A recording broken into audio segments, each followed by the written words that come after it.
Daniel, interestingly in Beirut, asks, how would you explain the good news to a Muslim? Now he asks in 2 minutes. I won't force that particular time frame on you. But I think it depends. There are great varieties of Islam, and I am not at all an expert on that. I have read the Quran. I have taken part in some Christian-Muslim dialogue, so I know just a little bit about it, but it's not where I have been called to work. So I would be very, very cautious.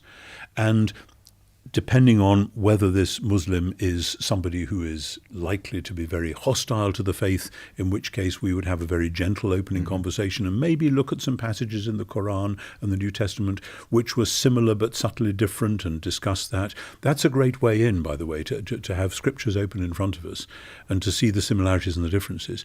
But ultimately, it is about Jesus, because the Muslim reveres Isa as a prophet, and Jesus himself talks of himself as a prophet. But now it seems as though this prophet is going a bit further than that. What does that mean? In what way is he more than a prophet? And what would it mean if he were Israel's Messiah? And then, of course, all sorts of other questions come in about Isaac and Ishmael and all that, which takes it way back.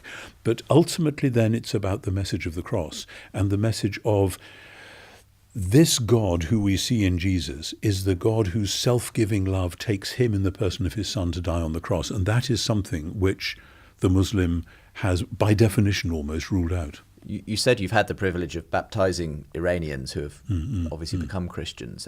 And has there been, in that sense, a kind of that kind of journey they've gone on theologically? It's extraordinary listening to their stories, and I've heard this from several sources quite independent. There are people in the Muslim world, apparently, who have vivid dreams of Isa without ever having read the New Testament, without ever having been talked to by a Christian. And I have no explanation for this, but it does seem to happen. And then they go looking, I want to know more about, because I had this dream. Who is he? And then sometimes they get hold of a New Testament, which may itself be very risky. And then sometimes they come to faith, and then sometimes they have to get out quickly and come to the West.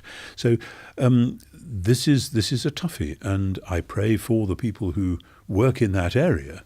And I observe that God is on the move in very strange and interesting ways.